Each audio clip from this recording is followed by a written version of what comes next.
Amém? Eu quero convidar você, a abrir a sua Bíblia. Deus colocou algo no meu coração, Filipenses capítulo 4, verso 8 a 13. Nós queremos falar um pouco sobre mentalidade, E o tema dessa noite é mudança de mente. E creio que esse é um dos assuntos que eu gosto muito de ministrar, de estudar, E Deus tem falado ao meu coração a esse respeito, e que nessa noite você possa receber do Senhor também. Vamos ler Filipenses capítulo 4, verso 8 até 13. O apóstolo Paulo, escrevendo essa carta aos Filipenses, diz: quanto ao mais, irmãos, tudo que é verdadeiro, tudo que é honesto, tudo que é justo, tudo que é puro, tudo que é amável, tudo que é de boa fama, se há alguma virtude e se há algum louvor, nisso pensai. O que também aprendestes e recebestes e ouvistes e vistes em mim, isso fazei, e o Deus da paz será convosco. Ora, muito me regozijei no Senhor por finalmente reviver a vossa lembrança de mim, pois já vos tinhas lembrado, mas não tinhas tido oportunidade. Não digo isso ou como por necessidade, porque já aprendi a contentar-me com o que tenho. E sei estar abatido, sei também ter abundância. Em toda maneira, em todas as coisas estou instruído, tanto a ter fartura como a ter fome, tanto a ter abundância como padecer necessidade. Verso 13. Posso todas as coisas naquele que me fortalece. Amém, queridos? Para algumas pessoas, a palavra favorita do seu vocabulário está cercada por crise. Acreditam que a família, acreditam que o casamento, acreditam que o ensino, acreditam que tudo isso e mais a igreja estão em crise. Eu não sei como que você tem olhado a sua vida, porque hoje, infelizmente, temos vivido, sim, situações de crise nesse país. Fala-se tanto em crise, e nós ficamos bombardeados todos os dias por essa palavra. Ficamos bombardeados pela mídia, bombardeados por tudo quanto é jeito, Internet, Facebook, noticiários, e tudo que estamos vivendo. Estamos vivendo uma transição, não se fala em outra coisa. Queridos, e isso nos rouba o melhor de Deus. Isso nos rouba e faz com que a nossa mentalidade deixe de ser a mentalidade do reino, deixe de ser a mentalidade da graça, deixe de ser a mentalidade da cruz. Quando você aceita pensamentos de derrota, quando você fala e aceita pensamentos da crise, quando você aceita que a maioria perdeu a fé nas instituições, quando nós estamos debaixo desse decreto, onde a crise impera, por incrível que pareça, isso faz com que alguns percam também a sua mentalidade, a sua visão e a sua fé no poder transformador da palavra de Deus. Muitos estão dando mais ouvidos à crise do que aquilo que Deus diz. Estão dando mais ouvidos aos noticiários do que à voz de Deus. Estão dando mais ouvidos aos comentaristas econômicos, políticos, do que ouvir o Espírito Santo, do que ouvir a palavra de Deus. Amém, meu irmão? Você está aqui comigo? E quando nós deixamos isso entrar, sem um filtro, sem uma proteção, nós podemos então perder a visão de um Cristo vitorioso. Podemos perder a visão daquele que vence o mundo. Podemos perder a visão daquele que vence a morte e o inferno. Amém, queridos? Queridos, preste atenção nessa noite, porque muitos, ao perderem esse foco, ao perderem a fé, a esperança e a visão no Cristo ressurreto, uma consequência vem como isso. Essas pessoas se tornam negativistas, porque acham que o mundo não tem mais jeito, acham que a sociedade não tem mais jeito, que o país não tem mais jeito, que não há condição de transformação. Querido, se você olhar para um copo d'água nessa noite, esse aqui está pela metade, pergunto, está meio vazio ou está meio cheio?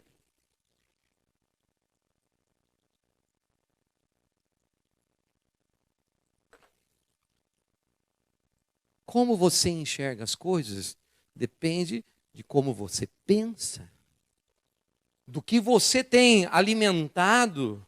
Em outras palavras, você sempre olha imediatamente para os problemas?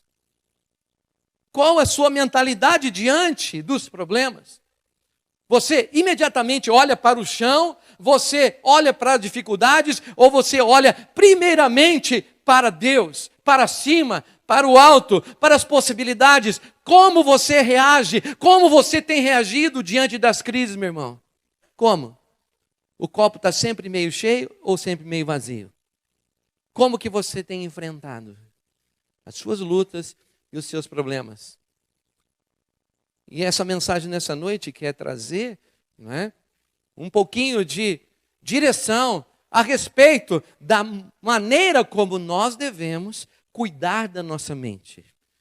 Paulo está dizendo que nós precisamos cuidar dos nossos pensamentos. Quem pode dizer amém por isso aqui? Agora, o que é negativismo?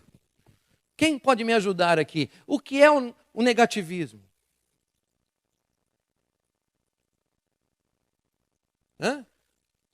Pensa na crise toda hora, pensa em tudo que ele vê, ele só enxerga o problema, ele só enxerga a dificuldade, ele só enxerga a barreira, ele só enfrenta, né, enxerga as dificuldades, né, os conflitos, os problemas. Querido, negativismo é a qualidade de uma pessoa.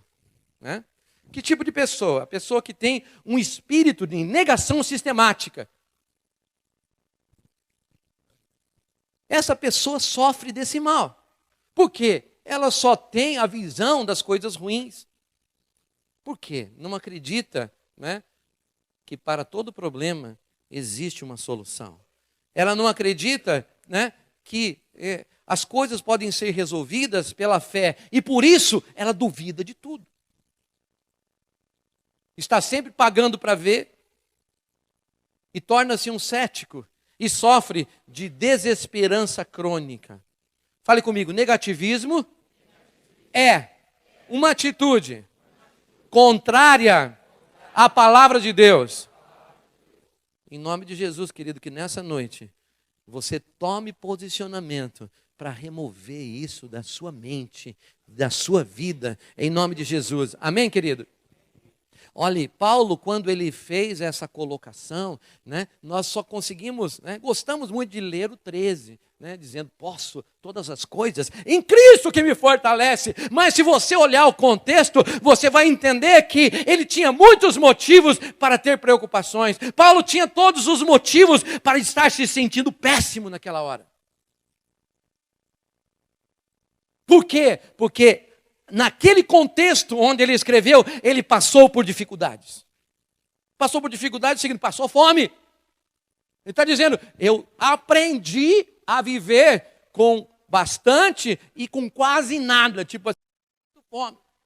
Eu passei humilhação, eu passei necessidade, eu passei lutas. Eu experimentei todo tipo de circunstância contrária, adversa.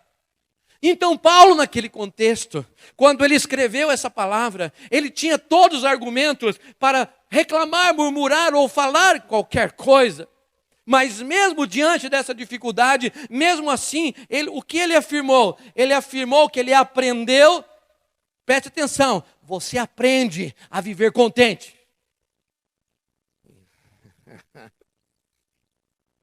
Será, pastor, que a gente vai continuar ou não? O que você acha? Por essa resposta, eu acho que o negócio aqui, né? Vamos ver. Fale comigo assim. Eu aprendo a viver contente com o que eu tenho. e com o que eu não tenho.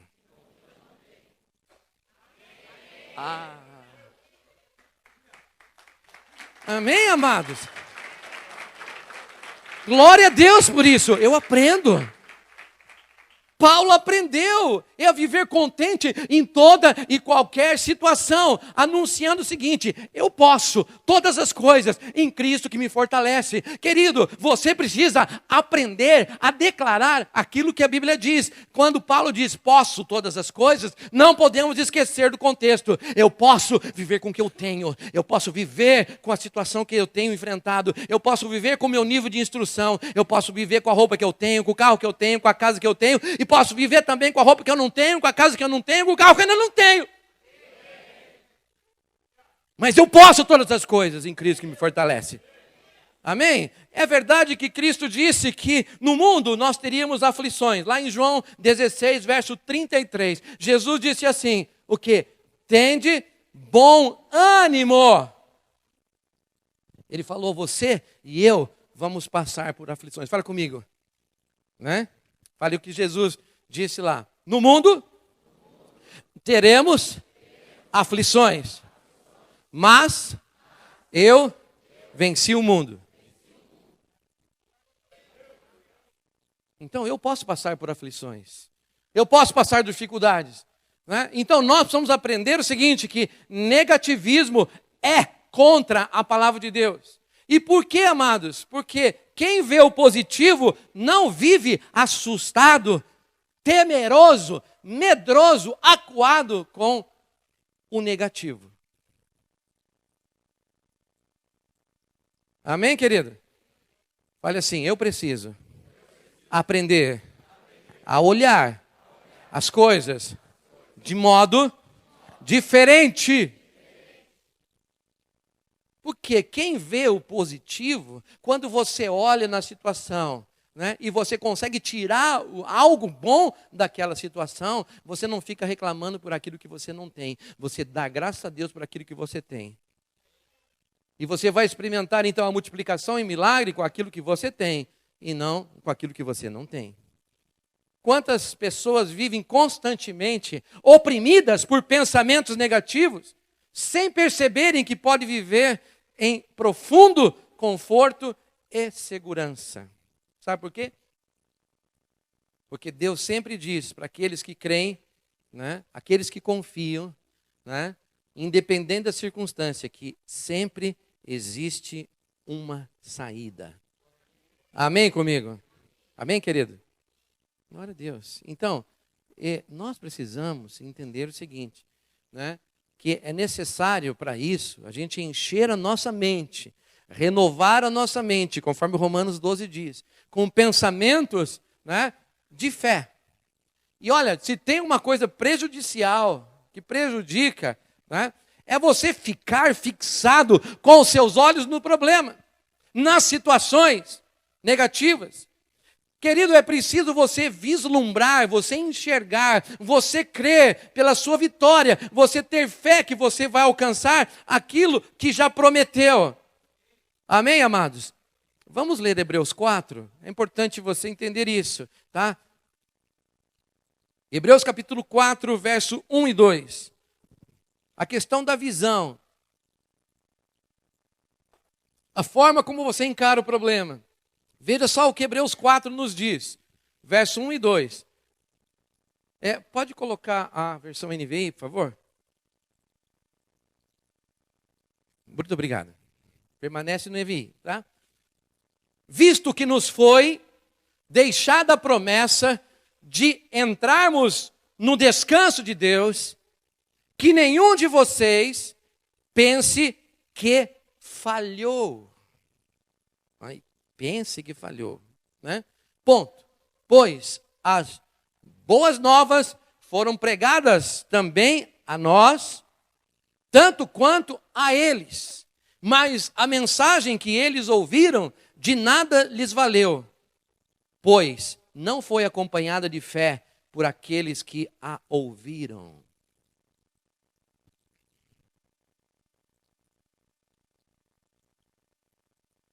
A questão da mentalidade A questão da visão, como você enxerga, depende da fé. Para algumas pessoas, viver com a mentalidade, enxergar as coisas da forma positiva, depende do que Hebreus está dizendo. Olha só, ele está dizendo o seguinte, que a mensagem que eles ouviram, de nada lhes valeu, pois não foi acompanhada de fé por aqueles que ouviram.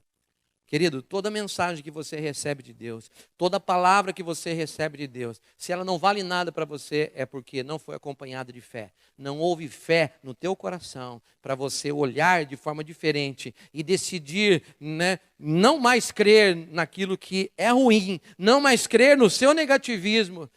Você tem que, querido, adotar uma postura de fé em relação àquilo que a palavra de Deus diz. Porque se você não fizer isso, a palavra que é compartilhada nessa noite, a palavra que compartilhamos na célula, a palavra que o Espírito Santo de Deus está comunicando ao teu coração, se não houver fé, não vai haver nada, não vai acontecer. Alô, você está comigo? As boas novas foram pregadas a nós e a eles. Então a questão é a seguinte, querido, quando nós temos uma visão negativa das coisas, é porque a mensagem que estamos recebendo da parte de Deus está sendo engolida pela mensagem da mídia, pela mensagem do mundo, pela mensagem da crise, pela mensagem dos problemas. E onde está a mentalidade da fé? Onde está a visão da fé? Onde estão os pensamentos que vão, de fato, gerar transformações em nós? Que é o que Romanos diz, que nós devemos, então, transformar a nossa mente, com o quê? Renovar a nossa mente com o quê? Romanos 12, verso 1 e 2. Pode colocar para nós ali, por favor? Vamos ler esse texto? Portanto, irmãos, rogo-vos pela misericórdia de Deus que se ofereçam em sacrifício vivo, santo, agradável a Deus. Este é o culto racional de vocês. Verso 2. Não se amolde ao padrão deste mundo, mas transformai-vos da vossa, para que sejam capazes de experimentar e comprovar a boa, a perfeita e agradável vontade de Deus. Querido, tem que haver uma mudança de mentalidade. Quem concorda comigo? Então, eu preciso aprender a enfatizar os pensamentos que são positivos, porque quando o negativismo quiser tomar conta das palavras, dos pensamentos, das atitudes, o que é que eu e você temos que fazer? O crente tem que se agarrar de qualquer forma a maior de todas as realidades bíblicas. Eu não estou sozinho. Eu não estou só. Cristo prometeu estar com todos nós. Lembra lá em Mateus 28, 18 a 20, o que ele disse? Jesus se aproximou dos discípulos e disse o seguinte: foi-me dada toda a autoridade no céu e na terra. Portanto, igreja, vá e façam discípulos de todas as nações. E o que mais? Batizando-os em nome do Pai, do Filho e do Espírito Santo. E o que ele prometeu no final? Ensinando-os a obedecer o quê? A tudo que eu lhes ordenei. E eu estarei sempre com vocês até o fim dos... Então, o que é que você tem falado? O que é que você tem enfatizado? Eu estou sozinho? Eu estou abandonado? Eu estou largado? Qual que são os seus pensamentos quando você está fora da igreja? Quando você está em casa? Quando você está no trabalho, no caminho para o trabalho? O que você está enfatizando? O que você está dando ênfase? Porque isso faz toda a diferença no resultado do seu dia, no resultado da sua fé, no resultado da aplicação, de fato, dos princípios que você tem recebido. Por quê, amado? Porque se você alimenta, se você fortalece o pensamento de que Deus se esqueceu de mim, que Deus não está ao meu lado, que Deus esqueceu de você, você está reforçando o quê? Pensamentos negativos, pensamentos do mundo, pensamentos de crise, pensamentos de egoísmo, pensamentos de abandono. Querido, precisamos... O que é que tem invadido a sua mente?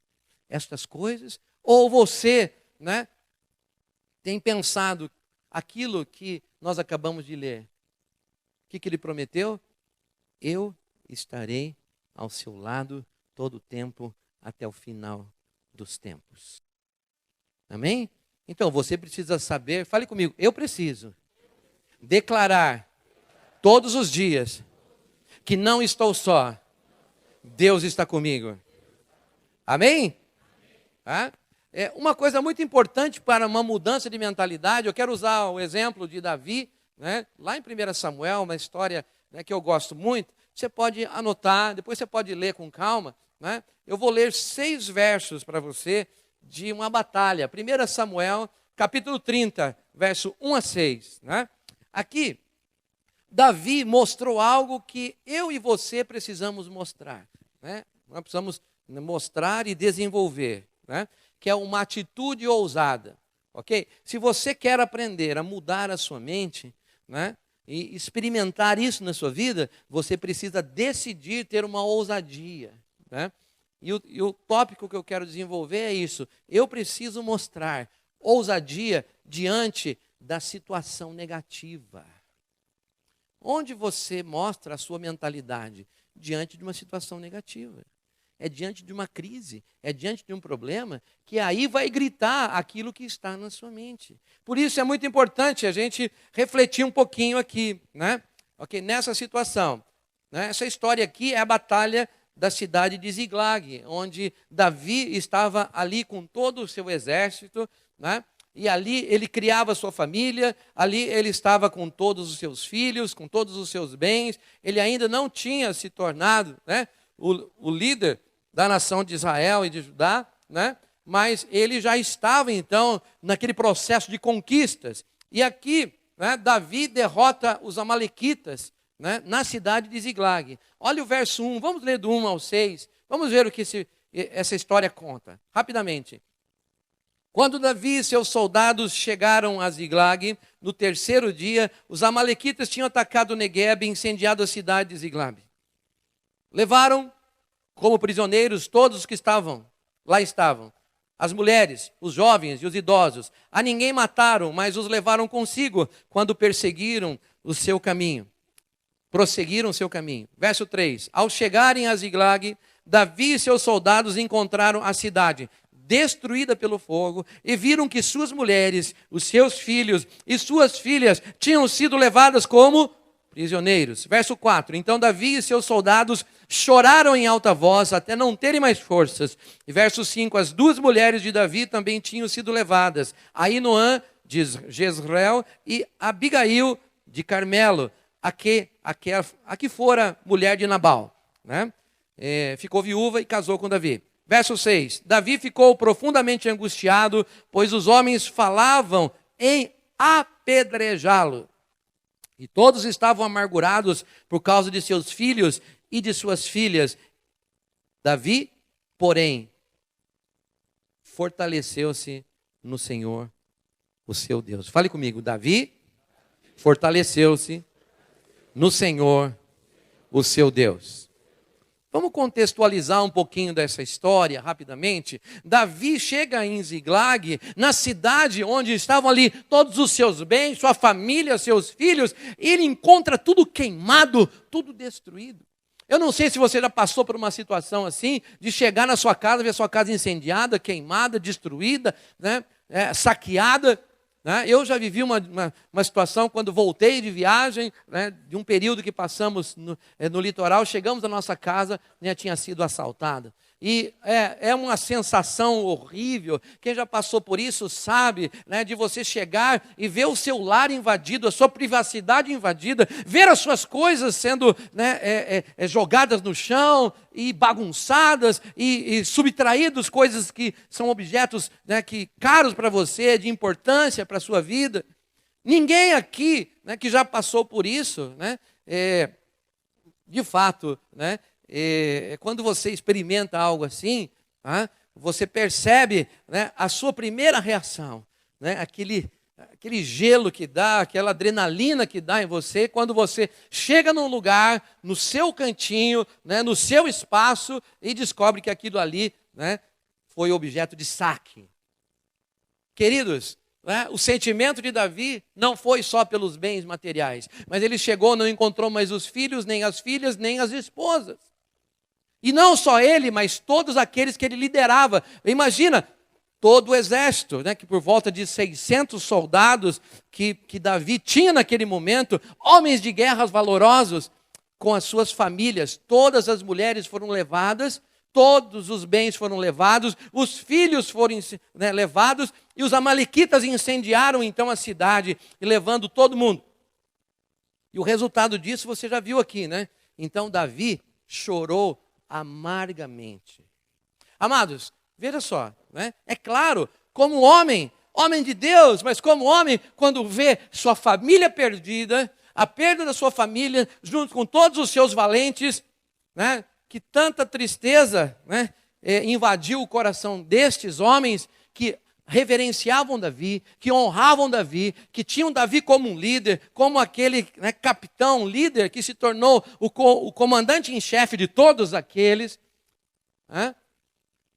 A tristeza foi tanta, de ver tanta destruição, que eles, né, começaram a pensar, né, até em apedrejar Davi. Na hora da crise, querido, seus ídolos você quer matar. Isso é o coração humano. Quando saíram para a batalha, Davi, o nosso líder, nosso general, estamos com ele, estamos juntos. Quando chegou, viu tudo destruído, vamos matar ele, porque ele é o responsável por tudo isso. Agora, qual foi a reação de Davi quando viu a sua perda, a perda de todos os homens, o contexto que estava armado? Qual foi a reação de Davi? Davi tomou uma decisão, e precisamos aprender com ele. Tenho aprendido isso na minha vida. Ele tomou a decisão de mudar a sua mente quando tudo estava contrário e uma tragédia, né, anunciada estava abatendo a sua vida. Querido, toda vez que você está diante de um problema, né? Você tem uma decisão, você pode tomar uma decisão. Que pensamento vai entrar no teu coração? Ok? Davi mudou a sua mente quando tudo estava contrário. E ele decidiu isso que eu acabei de ler no último verso aqui do capítulo 30. Tá? Ele decidiu assim, fortalecer a sua vida no Senhor, o seu Deus. Olha aqui para mim, eu pergunto para você. Você sabe quem é o seu Deus? Em primeiro lugar, você precisa saber quem é o seu Deus. Porque na hora que você se encontrar na pior, ou na pior crise da sua vida, a quem você busca? A quem você clama? Você ora? Você jejua? Você se entrega? Você diz, Deus, eis aqui a minha vida, eu sou o teu barro, quebra a minha vida, Senhor, mostra aquilo que está errado em mim, mostra onde eu estou errando, muda essa situação, se tiver que reconstruir, como, né, lá nós encontramos em Jeremias, né? Faz de novo esse barro, faz de novo esse jarro, faz de novo a minha vida. Diante da crise, como você reage? É assim que você faz? Tudo vai depender da tua mentalidade. Ou você vai querer vingança, você vai querer ir atrás de quem fez essa tragédia, ou quem fez isso. Né? Agora, se é assim que você faz, então, como Davi, você sabe quem é o seu Deus. Quem pode dizer amém por isso aqui? Se você se quebranta diante de uma situação, mesmo trágica, mesmo de crise, então você sabe quem é o seu Deus. Né? Agora, se você não sabe, se você quer agir por você mesmo, tá? Se você, né, quer entrar na mentalidade da vingança, você pode entrar na mão fria da sua vida, porque quando você reage com a mentalidade da carne, quando você reage com a mentalidade da lei, com a mentalidade humana, você vai reagir com os seus sentimentos. E quando você reagir com os seus sentimentos, sabe o que você vai querer? Vingança. Você vai querer pegar, né, pelo pescoço aquele que fez algo contra você. Você vai querer falar, e não falar delicadamente, você vai querer falar. Sabe como é que é? Vai querer falar para o sujeito. Né? Ok? E não só falar, mas fazer coisas que não, ou que Deus não te mandou falar. E fazer coisas que Deus não te mandou fazer. E isso vai proporcionar para muitas pessoas entrarem numa fria. Entrar numa situação onde vai se dar muito mal. Então, é muito importante, querido, né, a gente entender que diante da crise, nós precisamos fazer aquilo que Davi fez. O que Davi fez nessa história que nós ilustramos? Ele mostrou ousadia diante de uma situação negativa, de uma situação problemática. E nós, querido, estamos em crise. Esse país diz que está em crise. Todo mundo fala da crise. Todo mundo fala de dificuldade. Todo mundo fala de problemas. Todo mundo está falando de desemprego, de situação difícil. Mas como nós, como filhos de Deus, reagimos a essa situação? Mesmo diante de situações, né, injustas como essa que eu li aqui, né, nós devemos fortalecer, né, o nosso coração em Deus. Amém, querido? Então, isso que, né, nessa parte dessa história, né, eu quis compartilhar com você, porque uma coisa muito importante é a gente exercitar a confiança. Veja lá, o que é confiança? Confiança é a capacidade de enfrentar as dificuldades, apesar da dúvida. Isso é confiança. Quando você não enfrenta, apesar da dúvida, você não confia. Confiança é a capacidade que você tem de enfrentar uma luta, de enfrentar uma dificuldade, de enfrentar um problema, apesar das dúvidas. Ou apesar até dos temores que possam entrar no coração. Você imagina Davi, não só, ele não conseguia raciocinar direito, porque, né, a família, os filhos e os bens. Só que, antes disso, toda a galera queria executar o quê? Vingança. Vamos matar Davi. Né? Então, é difícil diante da crise, né, a mentalidade das pessoas de enfrentar a luta.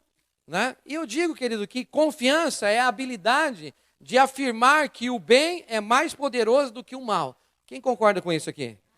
Fale comigo. O bem é mais poderoso que o mal. Confiança, querido, é isso.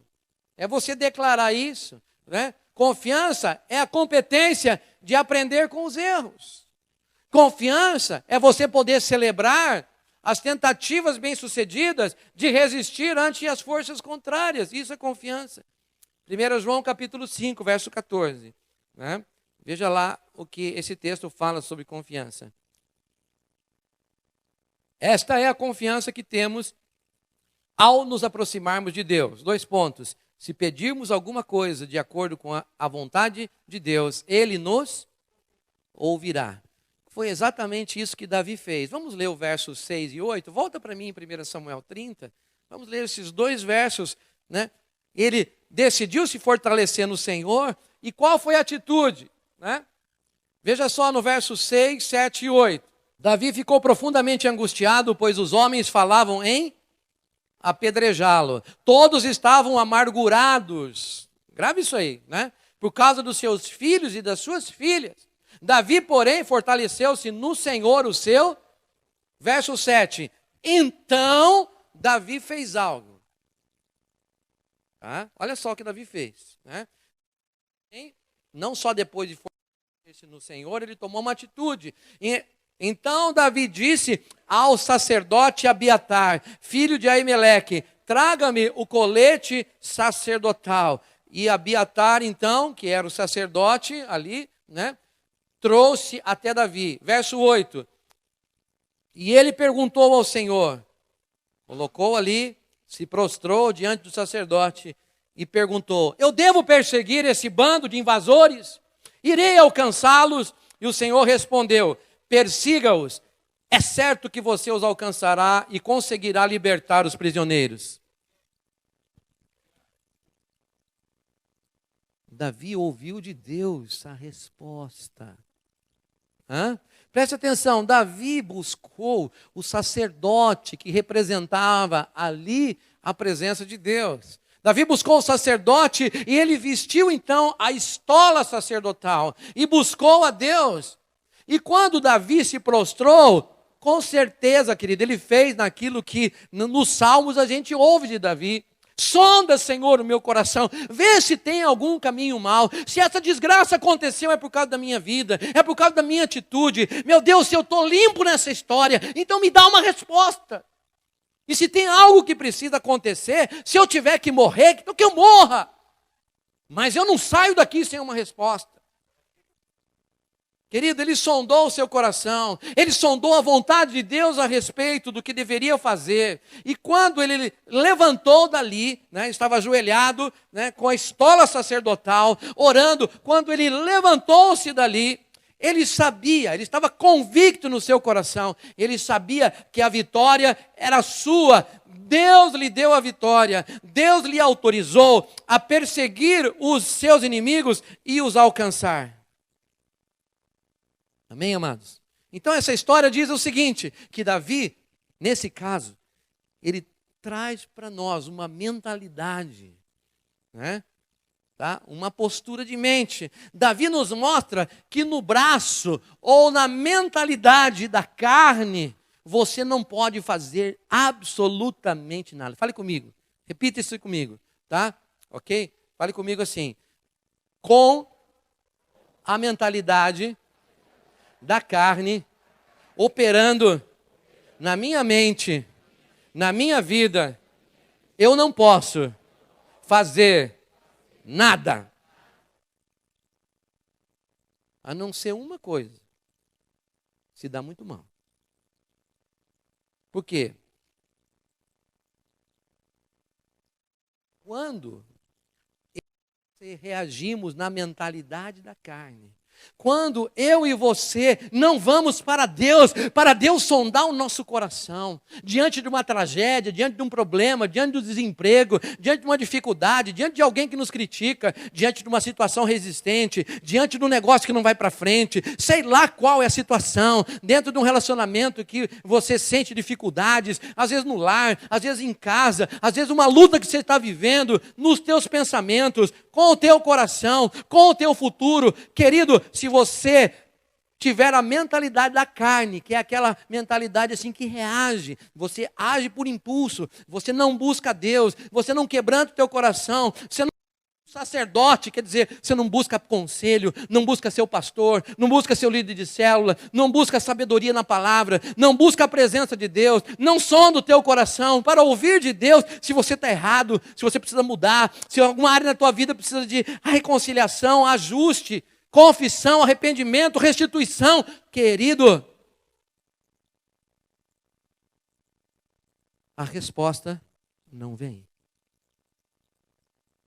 Mas quando a gente tem essa postura, como Davi, de buscar, não a mentalidade da carne, porque a mentalidade da carne a gente já sabe o resultado, Tá? As obras da carne você sabe quais são, mas os resultados de uma mentalidade da carne é sempre briga, é sempre perda, é sempre disputa, é sempre rompimento, é sempre divórcio, é sempre problema, é sempre abandono, é sempre morte, é sempre lutas.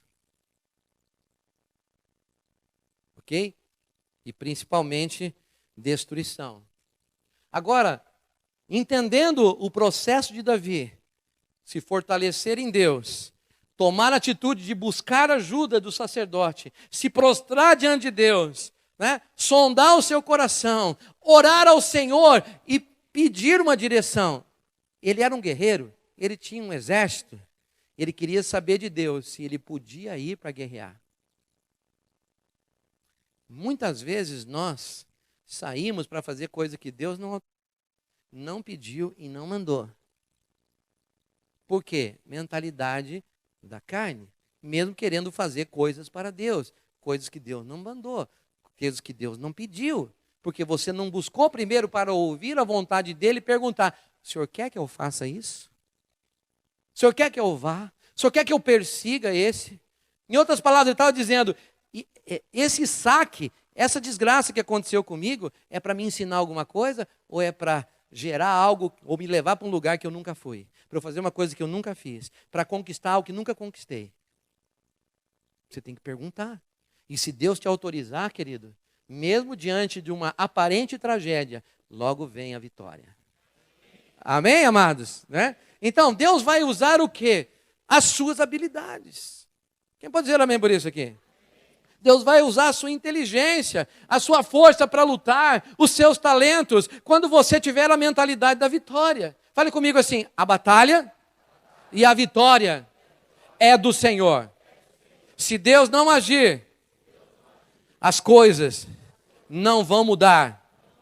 Mas se Ele agir, as coisas, as lutas, as dificuldades vão se render à vontade de Deus.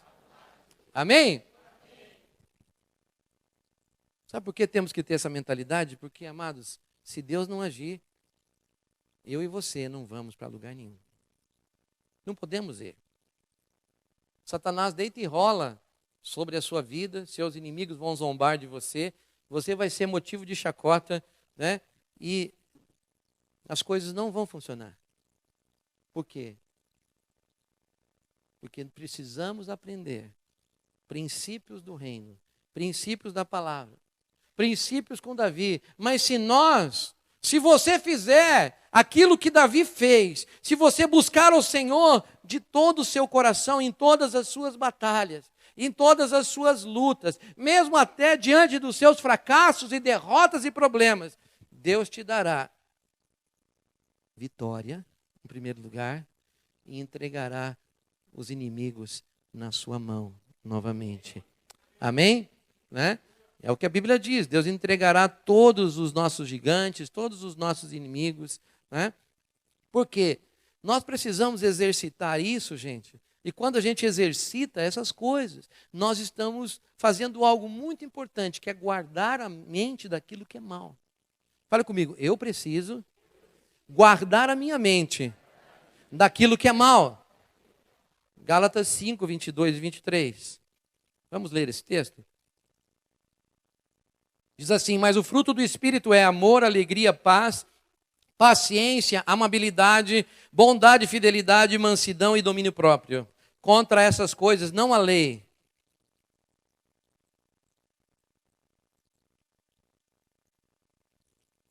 O que o apóstolo Paulo está recomendando aqui? Né? Tá? O apóstolo Paulo recomenda aos crentes, à igreja do Senhor, a nós, pensarem naquilo que é bom. Tá? Ocupar a mente com pensamentos nas virtudes que fazem parte daquilo que Gálatas está dizendo, o fruto do Espírito. Lembra quando nós começamos essa mensagem, lendo Filipenses? Né? Ele estava dizendo lá, tudo que é puro, tudo que é honesto, tudo que é de boa fama. Né? Se há algum louvor nisso, né? Nisso você pense, isso invada os teus pensamentos. Então, querido, quando a gente lê aqui em Gálatas que o fruto do Espírito são essas bênçãos aqui, amor, alegria, paz, amabilidade, né? E dizendo que contra essas coisas não há lei, é porque debaixo da graça nós podemos experimentar uma mente, né, que é guardada dos pensamentos maus. Porque ele fala que os frutos da carne estão ali também. Impureza, prostituição, assassinatos, maledicência, murmuração, mentira, tudo. Todas essas coisas. Essas coisas não podem ocupar os nossos pensamentos. Você concorda com isso, querido? Então, mas o que acontece? Como nós estamos ensinando aqui no CTL e também no Maturidade, nós não podemos ter uma mente passiva. E o que é um fenômeno de uma mente passiva? Alguém que aceita se deitar com qualquer tipo de pensamento. Ante um desafio, diante de uma dificuldade, diante de um problema, diante de uma situação negativa, como você reage? A sua reação, na verdade, depende dos seus pensamentos. Diante de uma situação, onde, algo tenta você na área moral, se você está guardado com amor, com a bondade, com a fidelidade, com a mansidão, com o domínio próprio, com a presença de Deus, aquilo não te afeta e aquilo não te atrai e aquilo não te derruba. Por quê? Sua mente está cheia do fruto da presença de Deus, do fruto do Espírito. Amém, querido? Essas coisas não te pegam. Então, você precisa guardar a sua mente. Ok? E para isso, muitos de nós, eu creio que precisamos aprender esse último princípio aqui, mudando os pensamentos. Porque eu creio que os pensamentos podem impulsionar o crente para duas direções. Para a vitória ou pode encarcerá-lo na derrota. Pensamentos podem liberar as emoções para a alegria ou amarrá-lo a um estado de dor e autopiedade. Quando nós abrimos a Bíblia, olhamos alguns personagens, e um dos que eu gosto de citar com relação a isso, que decidiu fazer diferente na sua geração e pensar diferente mesmo diante de uma dificuldade, chama-se o profeta Abacuque, lá do Velho Testamento. Esse profeta viveu em tempos muito difíceis, ok? Você pode estudar a história dele, nós não temos muito tempo para discorrer essa história. Mas ele enfrentou uma situação ética e uma situação moral no país. Ele enfrentou uma dificuldade onde só se falava nesse contexto que nós começamos aqui. Só falava-se em crise, só falava em lutas, só falava-se em dificuldade. Mas também, o que acontece? Ele enfrentou uma outra coisa que também nós precisamos aprender a enfrentar. Ele enfrentou o problema do sofrimento dos justos. O que é isso, querido? Ele questionou o fato de homens silenciar quando os homens injustos ganhavam as batalhas, ganhavam os contratos, tinham vitórias sobre aqueles que tinham uma vida reta. Mas, querido, logo em seguida, um pouquinho mais para frente, eu vou ler aqui agora o Abacuque 2:4, Veja lá o que o profeta Abacuque está dizendo, Olha só. Lembra no capítulo 2, versículos anteriores, Deus mandou para Abacuque. Abacuque, escreve em tábuas grandes, escreve a visão para que todos aqueles que possam passar, mesmo que passe correndo, consigam ler. Escreve a visão, tá? Ok? Muito bem, aí no verso 4, ok? Ele diz assim, escreve também isso, Abacuque. O ímpio está envaidecido, está orgulhoso. Por quê? Deus estava vendo naquela época muitos ímpios prosperando e subjugando os justos, ok? O ímpio está envaidecido, seus desejos não são bons, ponto e vírgula, mas... O quê? Fale comigo. Mas o justo viverá pela sua fidelidade. Amém, amados? Então, esse profeta, ele termina as suas conjecturas, as suas crises do coração e de mente, reagindo aos pensamentos negativos. E eu e você precisamos aprender com Abacuque a reagir contra os pensamentos negativos. Por que Deus estava falando a Abacuque? Escreve a visão para que mesmo quem passe correndo veja escreva também, essa turma toda aí que está aí cantando vitória, né? Essa turma que está enchendo os bolsos através da injustiça, da corrupção, eles vão cair. Eu estou falando de Abacuque, tá? Agora, eu sei que aqui tem profeta de Deus também. Amém? E você pode profetizar isso. Você todos os dias tem que profetizar que esses que estão enchendo os bolsos pela corrupção, eles vão cair e Deus vai levantar uma geração justa. Deus vai levantar uma nação que vai exterminar com a corrupção. Isso depende da atitude de cada um de nós. Amém, querido? Para você ver o quanto Deus está fazendo uma limpeza. Agora a mídia já começa a falar, fazer um parênteses aqui rápido, a respeito da corrupção no nível das famílias. Porque assim, né? Assim, o que acontece, né? Eu vou batizar de operação, como é que chama aquele lá em casa? VAP, né? Tem a Lava Jato para pegar os tubarão, né? E a VAP é para pegar os que fazem, né, as falcatruas dentro de casa. Compra e vende, não dá nota, presta serviço e não entrega, vende e não entrega, não tem palavra e diz que é crente. VAP neles. Hã?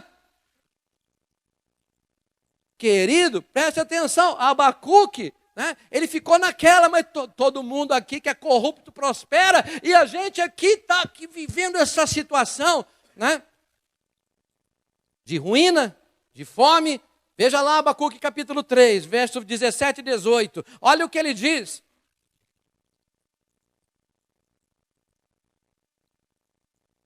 Mesmo não florescendo a figueira e não havendo uvas nas videiras, mesmo falhando a safra de azeitonas, não havendo produção de alimento nas lavouras, nem ovelha no curral, nem boi nos estábulos, ainda assim eu exultarei no Senhor e me alegrarei no Deus da minha salvação. O Senhor, o soberano, é a minha força. Ele faz os meus pés como o do cervo, faz-me andar em lugares altos. E sabe o que aconteceu, querido? A palavra de Deus se cumpriu pouco tempo depois. Toda aquela estrutura política que estava ali corrupta caiu. E é isso que você tem que profetizar. Em vez de você aceitar pensamentos de crise, de derrota, de dizer que esses caras falcatrua que estão aí, a gente que trabalha, paga imposto, leva a vida em ordem, estamos aqui levando, né? Ficando aqui subjugado, ficando aqui no canto. Querido, Abacuque mudou a sua mente. E o que é que ele fez? Ele profetizou a mudança quando não havia nada. Lá no interior tem uma frase assim, né? Que todo mundo quer bater foto quando o leão está morto. Mas quando o leão está vivo, filho, negócio, ó, perna para que te quero, né? Tá? Você tem que profetizar, exercitar a fé, entendeu? Quando você não vê nada. Abacuque estava dizendo, mesmo que não haja colheita, mesmo que não haja fruto, mesmo que as coisas não aconteçam, ainda assim eu me alegrarei. Mentalidade positiva, mentalidade de fé, mentalidade da graça, mentalidade de homem de Deus. Gente que profetiza, murmura, diz que a crise está aí, que a dificuldade, que problema, que é isso, que faz a sua lista de murmurações que, né, se puxar, vai dar 10 quilômetros. Meu Deus, cara. O profeta, juntamente com o povo, eles retomaram a sua terra e eles reconstruíram aquilo que o inimigo havia destruído. E eu digo para você, Deus honra a fé daqueles que acreditam em suas promessas. Quem pode dizer amém por isso aqui? Hã? Ok? Então, né? Veja só, né? Tem um personagem, né, do Velho Testamento que ele diz assim, quando mandaram um recado para ele, né? É o Neemias, né? E pediram um posicionamento dele a respeito daquilo que ele estava fazendo. Ele mandou um recado dizendo assim, olha, eu estou executando um grande projeto. Eu não posso parar. Eu não posso descer. Por que parar a obra? Para ir encontrar-me com você. Em outras palavras, querido, né? Aí no mundo, tem muita gente procurando você, questionando você, né? E vê que você está comprometido com algo que é diferente daquilo que eles estão fazendo, eles querem falar, opa, desce aí, para o que você está fazendo, vem aqui, quero ter uma prosa com você, quero ter uma conversa com você. E quantos de nós entramos nessa e deixamos de edificar, deixamos de construir, deixamos de conquistar, porque não temos essa posição de mente, como Neemias, né? Neemias diz assim, ele mudou a sua mente quando tentaram barrar aquilo que ele estava fazendo. O que ele disse? Olha, não sei o que vocês estão querendo, não sei qual o convite de vocês, não sei qual a motivação de vocês, eu sei a minha. Eu estou fazendo uma grande obra e ninguém vai parar aquilo que eu comecei. Amém? Ele disse, não posso parar, pois estou realizando uma grande obra. Neemias mandou um recado, mandou dizer para todos que estava realizando um grande projeto. Então, isso é uma lição para mim, é uma lição para nós, é uma lição para as nossas células, é uma lição para as nossas vidas, né? Por quê? É uma lição para os cristãos do mundo inteiro. Tá? Para você não se distrair, não cair em conversa mole, não entrar em roda de escarnecedor, não entrar naqueles que vão tentar incutir na sua mente que a crise fechou as portas para você, que você não pode mais crescer, que você não pode mais, né, expandir, que você não pode mais se estabelecer, né? Querido, não se deixe enganar. Não se deixe distrair. Porque quando nós lutamos, nós somos um grande exército. E quando nós conquistamos os despojos do inimigo, isso é propriedade do corpo de Cristo. Amém? Quando você prospera, querido, a bênção do Senhor se reverte, claro, na prosperidade da casa de Deus. Quando a sua empresa é estabelecida, quando o seu negócio prospera, quando você tem saúde para realizar, a capacidade. Lembra que eu falei que Deus vai usar a sua habilidade, vai usar os seus dons, mas você precisa ter a mentalidade da vitória. Porque se você aceitar a mentalidade da derrota, Satanás vai roubar você e vai roubar o reino de Deus, da bênção que ele quer despejar na sua vida. Que Deus tem preparado para você, mas você, por falta de mentalidade, se distraiu e perdeu a bênção. Quem está comigo aqui nessa noite? Amém? Tá? Então, quando você conquista, você vai à frente.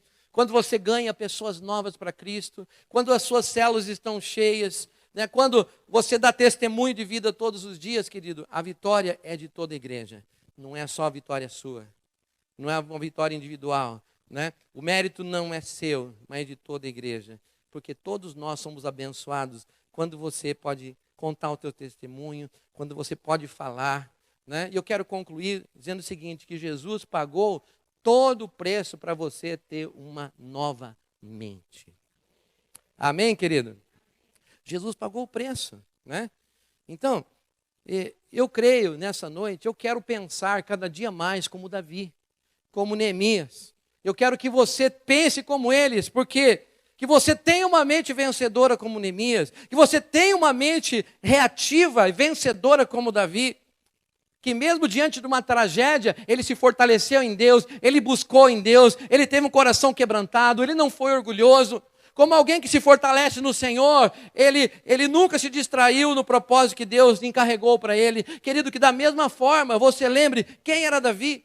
Davi era aquele garoto comum que foi tirado lá do meio das malhadas. O que quer dizer isso? Do meio das malhadas é tirado de lugar nenhum, do meio do nada. Era um ilustre desconhecido, ele não tinha nada para ser ungido pelos olhos do Senhor como rei. Mas Deus tinha planos para a vida dele. Deus tinha algo na vida de Davi, enxergava algo na vida de Davi que eu e você precisamos ter. Sabe o que era? Davi, mesmo quando não tinha ninguém olhando para ele, quando não tinha nem holofote, quando não tinha nenhum profeta, quando não tinha ninguém, ele estava lá, sendo zeloso, sendo fiel, enfrentando o urso, enfrentando leões, cuidando das ovelhas do seu pai, tocando a harpa, chamando o Espírito Santo, cantando o Salmo 23, dizendo: o Senhor é o meu pastor e nada me faltará, ele me faz levar até, ele me leva a águas de descanso. refrigera a minha alma. Querido, com Esmondo ninguém via, ele adorava, ele louvava, ele enfrentava as lutas. Amém, querido? Ele era fiel, ele era lutador. E é isso que, ali naquele relento, Davi entoava a sua harpa e dizia: Deus, Tu és a minha luz, a minha salvação, de quem eu terei medo. Sabe quando ele está dizendo isso? Quando você lê o Salmo, você tem que entender a mentalidade da vitória. Ele não aceitava menos do que a vitória, ele não aceitava o rótulo de um pequeno franzino, pois quando ele foi lutar contra Golias, os seus 3 irmãos guerreiros, aos olhos humanos, né? Lá, rapaz, sai fora, você é um franzino. Você nunca foi treinado para a batalha. Como é que você vai enfrentar um gigante como Golias? Né? Aos olhos humanos, aqueles 3 irmãos de Davi, eles eram treinados para a guerra. Eles tinham músculos. Mas sabe o que acontecia? Mentalidade, tinham medo do gigante. Tinham músculos, mas os seus pensamentos eram pequenos, eram pensamentos de derrota e eram pensamentos carnais. Mas aquele jovenzinho, aquele garotinho Davi, tinha tudo para destruir aquele gigante. Uma visão do tamanho do seu Deus. Entenda isso, querido. Uma mente vencedora, uma fé vencedora, uma atitude vencedora. Então, quando você olha a vida de Davi, ao longo da vida, né, de Davi, o gigante Golias caiu, exércitos inimigos caíram, né, ele foi estabelecido como rei sobre todo Israel. Né, e é muito interessante que não foi só Davi que matou gigante. A Bíblia também diz que os discípulos de Davi mataram gigantes. Não somente, queridos, né, nós precisamos trazer isso para a nossa realidade. Tá? Não somente os líderes de células, os pastores, devem ter a responsabilidade, mas todos os discípulos. Tem gente que enfrenta um gigante, pega o celular,